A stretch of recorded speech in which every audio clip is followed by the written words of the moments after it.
हरियाणा की हर अपडेट के लिए बेल आइकन दबाएं और सब्सक्राइब करें STV हरियाणा न्यूज।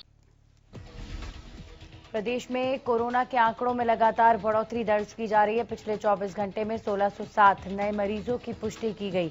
वहीं गुरुग्राम में 498 और फरीदाबाद में 263 नए केसेस सामने आए।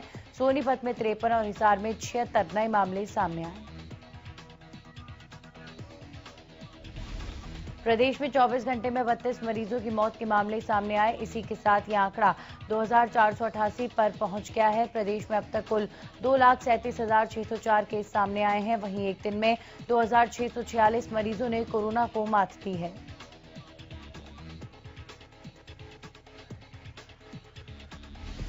पूर्व मुख्यमंत्री और इनेलो सुप्रीमो ओम प्रकाश चौटाला कोरोना संक्रमित हो गए हैं। उन्हें इलाज के लिए गुरुग्राम के मेदांता अस्पताल में भर्ती कराया गया। बताया जा रहा है कि ओपी चौटाला काफी दिनों से बीमार थे। इसी दौरान वो कोरोना की चपेट में आ गए।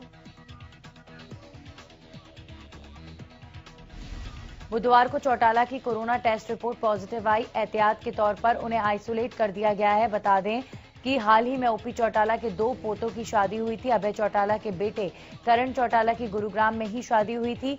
समारोह में ओपी चौटाला भी मौजूद थे। अब उनकी कोरोना रिपोर्ट पॉजिटिव आई है।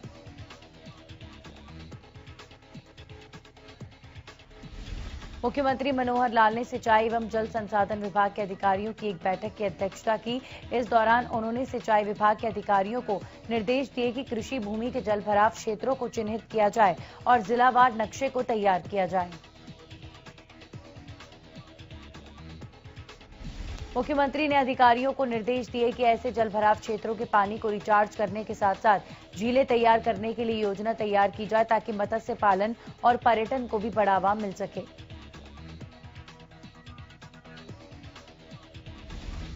मुख्यमंत्री ने कहा कि यदि राज्य में 50 से 60 झीलें होंगी तो जलभराव की समस्या का समाधान हो पाएगा और इस पानी का सदुपयोग होगा।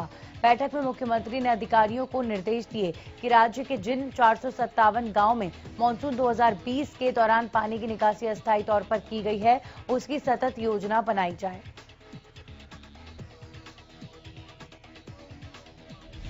मुख्यमंत्री ने अधिकारियों को योजनाओं को डैशबोर्ड पर रखने के निर्देश दिए। मुख्यमंत्री ने बैठक में हरियाणा तालाब और अपशिष्ट प्रबंधन प्राधिकरण के तहत योजनाओं की जानकारी के लिए डैशबोर्ड तैयार करने के निर्देश संबंधित अधिकारियों को दिए हैं।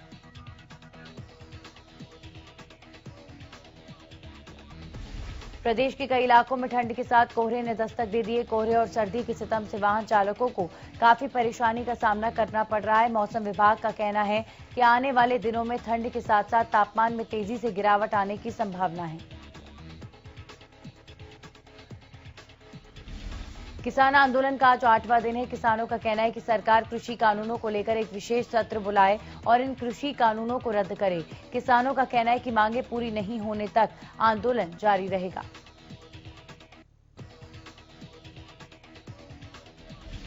कृषि कानून के मसले पर किसानों का विरोध लगातार चल रहा है। इस आंदोलन को खत्म करने के लिए सरकार की ओर से कोशिशें जारी हैं और इसी कड़ी में आज किसान संगठनों और सरकार के बीच फिर बातचीत होगी। इससे पहले 1 दिसंबर की चर्चा में कोई हल नहीं निकला था।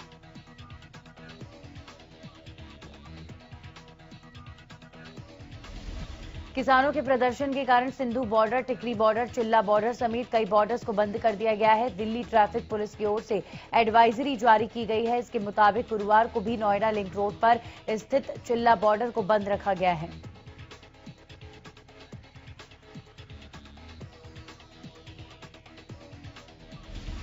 किसान नेताओं ने कहा कि हमारा संघर्ष पूरे देश में फैलेगा। किसानों ने 5 दिसंबर को देशव्यापी पुतला दहन की चेतावनी देते हुए कहा कि जगह जगह केंद्र सरकार का पुतला दहन किया जाएगा। इसी के साथ अंबानी, रिलायंस और अडानी ग्रुप का भी पुतला दहन होगा। किसानों ने न सिर्फ 5 दिसंबर की रणनीति के बारे में बताया बल्कि 7 दिसंबर की रणनीति भी किसानों ने तैयार की हुई है, जिसके बारे में बताते हुए किसानों ने कहा कि 7 दिसंबर को सरकारी मेडल लौटाने का अभियान भी छेड़ा जाएगा। यह अभियान देश भर में चलाया जाएगा।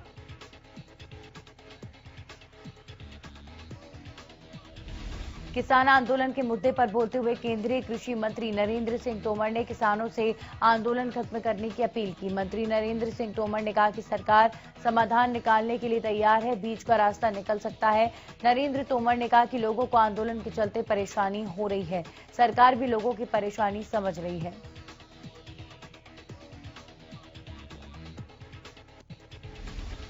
हरियाणा के कृषि मंत्री जेपी दलाल ने निर्दलीय विधायक सोमवीर सांगवान के समर्थन वापस लेने पर अपनी बात रखी। जेपी दलाल ने कहा कि कुछ लोग किसान आंदोलन के समर्थन में उंगली कटाकर शहीद होना चाहते हैं। मंत्री ने दावा किया कि हरियाणा में सरकार गिरने की कोई नौबत नहीं आएगी। कृषि मंत्री जेपी दलाल ने कहा कि कृषि कानूनों में एमएसपी की गारंटी की लाइन लिखने से कुछ नहीं होगा, क्योंकि केंद्र और प्रदेश सरकार की नीयत किसान हित की है। उन्होंने किसानों से अपील करते हुए कहा कि आंदोलन शांतिपूर्वक करें और मिल बैठकर बात करें। जेपी दलाल ने कहा कि कोई भी ऐसी समस्या नहीं है जिसका मिल बैठकर समाधान ना हो।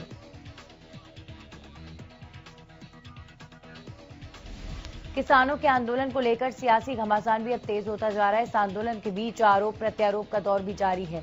विपक्षियों में सरकार के बयानों को गैर जिम्मेदाराना बताते हुए सरकार पर निशाना साधा। कांग्रेस के वरिष्ठ नेता और पूर्व मंत्री कैप्टन अजय यादव ने किसान मामले पर जेजेपी की रणनीति को आड़े हाथों लेते हुए कहा कि अगर जेजेपी किसान हितैषी है तो सरकार से समर्थन वापस लें। साथ ही उन्होंने स्थानीय किसानों से प्रदर्शन कर रहे किसानों का समर्थन करने की अपील की है।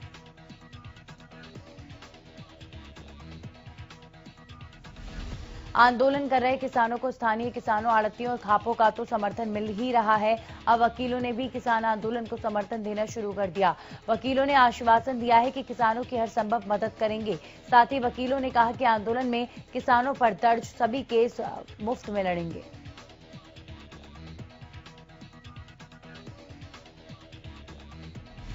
दिल्ली बॉर्डर पर जमे किसानों को हरियाणा के अलग अलग जिलों के किसानों का समर्थन मिल रहा है। आज भी भिवानी से कई किसान संगठन दिल्ली के लिए रवाना हुए। किसान नेताओं का कहना है कि सरकार जब तक ये कानून वापस नहीं लेती तब तक वो प्रदर्शन करेंगे। किसान नेता मास्टर शेर सिंह ने कहा कि किसानों की मांगें जायज हैं और सभी किसान संगठित हैं।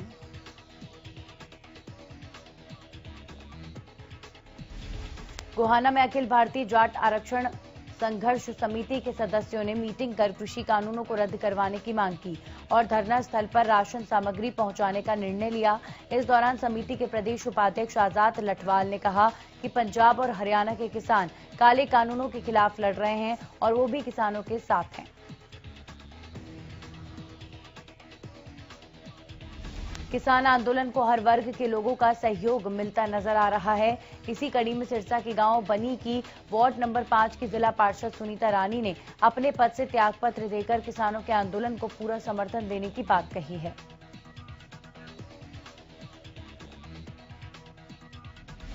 अपने पद से इस्तीफा देने के लिए जिला पार्षद सुनीता रानी सिरसा के लघु सचिवालय पहुंची। इस दौरान मीडिया से बातचीत करते हुए उन्होंने कहा कि अब वे दिल्ली जाएंगी और वहीं किसानों के आंदोलन को अपना पूर्ण समर्थन देंगी।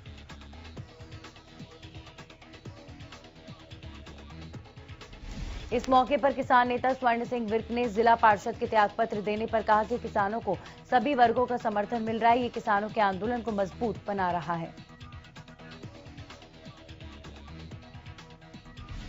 चंडीगढ़ में पंजाब यूथ कार्यकर्ताओं ने किसानों के साथ मिलकर सीएम आवास का घेराव किया है। इस दौरान पुलिस के साथ कार्यकर्ताओं की झड़प भी हो गई, जिसके बाद पुलिस ने वाटर कैनन का इस्तेमाल कर कार्यकर्ताओं को रोकने की कोशिश की और उसके बाद पुलिस ने कार्रवाई करते हुए कार्यकर्ताओं को गिरफ्तार भी किया।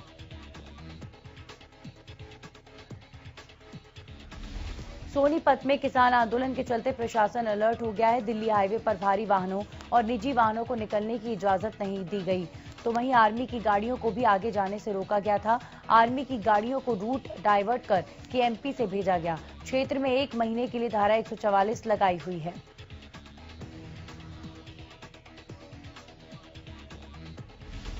गुरुग्राम के सर छोटूराम भवन में किसान आंदोलन को लेकर महापंचायत की गई।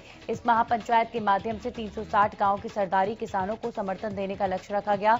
किसानों के समर्थन में हुई महापंचायत में निर्णय लिया गया कि किसानों के समर्थन में गांव-गांव में प्रदर्शन किया जाएगा।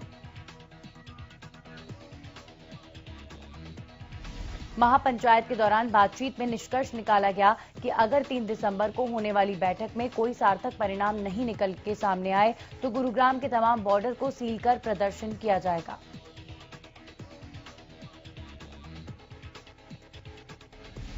किसानों के प्रदर्शन के बीच फरीदाबाद बॉर्डर पर बड़ी संख्या में पुलिस तैनात की गई है।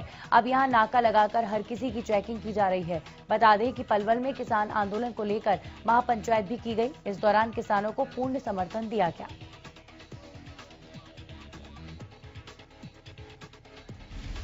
सरकार और किसानों के बीच कल हुई बैठक बेनतीजा रहने के बाद किसानों की ओर से बाकी के बॉर्डर्स को भी बंद करने की चेतावनी के बाद फरीदाबाद पुलिस अब अलर्ट मोड में नजर आ रही है।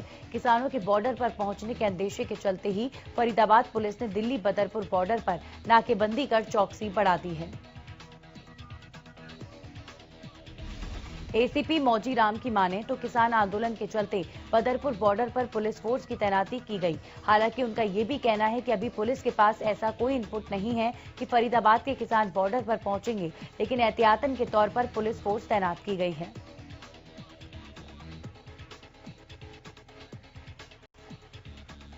जुलाना के करसोला गांव के लोगों ने किसान आंदोलन को अपना पूरा समर्थन दिया। पूरे गांव ने चंदा इकट्ठा कर प्रदर्शन कर रहे किसानों के लिए लड्डू बनवाए। करसोला गांव में किसानों के लिए 50 क्विंटल लड्डू तैयार किया गया। इन लड्डू को ट्रैक्टर में भरकर दिल्ली बॉर्डर पर बैठे किसानों तक भेजने की तैयारी है। इसके अलावा गांव के किसानों ने फैसला किया है कि वो यहां से रोजाना खाने पीने का सामान किसानों के लिए भेजेंगे। किसानों ने बताया कि इस काम के लिए पूरा गांव उनका सहयोग कर रहा है। जींद में खापों ने दिल्ली के लिए कूच शुरू कर दिया है। इसी कड़ी में जींद की सर्वजातीय दाड़न खाप के सैकड़ों प्रतिनिधियों और किसानों ने दिल्ली कूच किया। कूच से पहले खाप नेताओं ने डोर टू डोर जाकर लोगों से दिल्ली जाने की अपील भी की। इन खाप नेताओं ने धमकी दी है कि अगर 3 दिसंबर को सरकार से बात नहीं बनी तो गांव से दिल्ली को जाने वाले दूध, फल और सब्जियों की सप्लाई बंद कर देंगे। किसान आंदोलन के लिए दिल्ली के लिए कूच करने वाले 25 किसानों को सोहना पुलिस ने गिरफ्तार कर लिया। ये सभी किसान नूर, रेवाड़ी, महेंद्रगढ़ और कनीना के रहने वाले हैं। पुलिस ने इन किसानों को सोहना में गुरुग्राम जिले की सीमा के गांव रायपुर के पास से गिरफ्तार किया। सभी किसानों के खिलाफ मुकदमा दर्ज कर लिया गया है। प्रदेश में होने वाले निगम चुनाव को लेकर बीजेपी ने तैयारी शुरू कर दी है। बीजेपी अंबाला नगर निगम प्रभारी सुभाष बराला ने निगम चुनाव को लेकर पदाधिकारियों के साथ बैठक की। इस बैठक में चुनाव के इच्छुक प्रार्थियों से आवेदन मांगे गए। बराला ने कहा कि चुनाव विकास के मुद्दे पर लड़ा जाएगा। उन्होंने कहा कि किसान आंदोलन का इस चुनाव पर सकारात्मक असर रहेगा। बता दें कि अंबाला नगर निगम के 20 वार्डों में हदबंदी की गई है, जिस पर चुनाव लड़ने के लिए बीजेपी की ओर से 55 आवेदनकर्ताओं ने टिकट की इच्छा जताई। सुभाष बराला ने कहा कर्मठ कार्यकर्ताओं को टिकट दी जाएगी। किसानों के मुद्दे पर बातचीत करते हुए बराला ने कहा कि किसानों के साथ बातचीत के बाद इस मसले का हल निकल जाएगा। यमुनानगर में ठंड के साथ कोहरे ने भी दस्तक दे दी है। आज सुबह शहर में विजिबिलिटी काफी कम दर्ज की गई। कोहरे के साथ तापमान में आई गिरावट ने ठंड की ठिठुरन को और बढ़ा दिया है। वाहन चालकों का कहना है कि कोहरे की दस्तक के साथ भी उनकी परेशानी बढ़ चुकी है। कोहरे ने उनकी वाहनों की रफ्तार पर ब्रेक लगाने का काम किया है। अंबाला में किसान आंदोलन के चलते पिछले कुछ दिनों से पंजाब जाने वाली ट्रेनों को रेलवे ने पूरी तरह से बंद कर दिया था। अब जब किसान पंजाब में रेल पटरियों से उठ गए तो रेलवे ने फिर से पंजाब जाने वाली ट्रेनों को पटरी पर दौड़ाना शुरू कर दिया है। मालगाड़ियों के साथ कुछ सवारी गाड़ियां भी शुरू कर दी गई हैं। अंबाला रेलवे के डीआरएम गुरिंदर मोहन सिंह ने बताया कि पिछले 3 दिन से मालगाड़ी तो अपने पूरे रूटीन पर चली रही है। अब समस्या कुछ स्टेशन पर है, जिसकी वजह से गाड़ियां अमृतसर तक नहीं जा पा रही, जिसकी वजह से कुछ गाड़ियों को रास्ते में ही रोकना पड़ा या अंबाला से ही वापस भेजना पड़ा।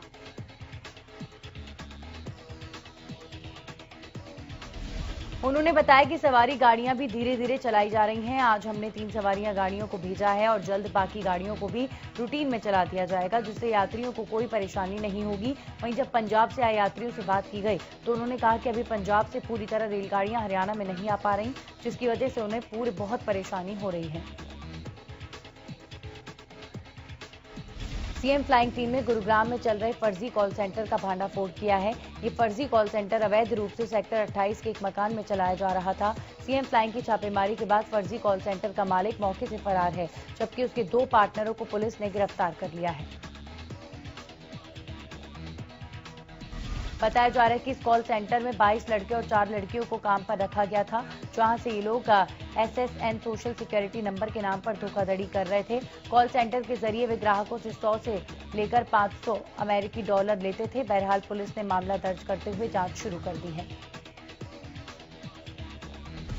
करनाल में जिला प्रशासन और एनडीआरएफ की टीमों ने नहर से एक बच्चे का शव बरामद कर लिया है। आपको बता दें कि 8 दिन पहले शख्स ने अपने 3 बच्चों को नहर में फेंक दिया था, जिसके बाद प्रशासन ने लापता बच्चों की तलाश शुरू कर दी।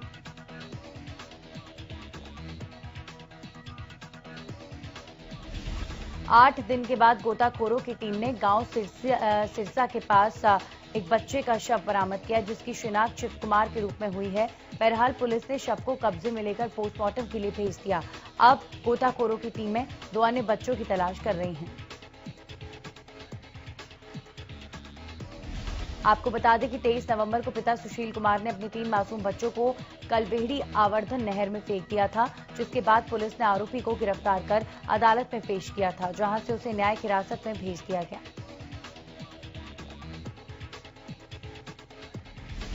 इंद्री पुलिस से मिली गुप्त सूचना के आधार पर 25 बैलों को गोतस्करों से मुक्त कराया। इस दौरान 3 गोतस्कर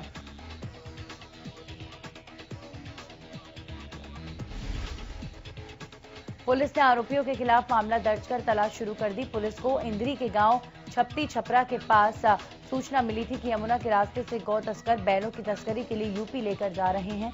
पुलिस ने सभी बैलों का मेडिकल चेकअप करवाकर उनको गौशाला भेजा है।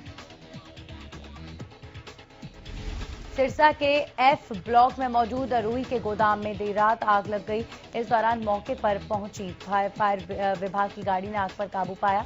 दमकल विभाग की कड़ी मशक्कत के बाद आग पर काबू पाया गया। बताया जा रहा है कि पटाखों से उठी चिंगारी के कारण गोदाम में आग लग गई।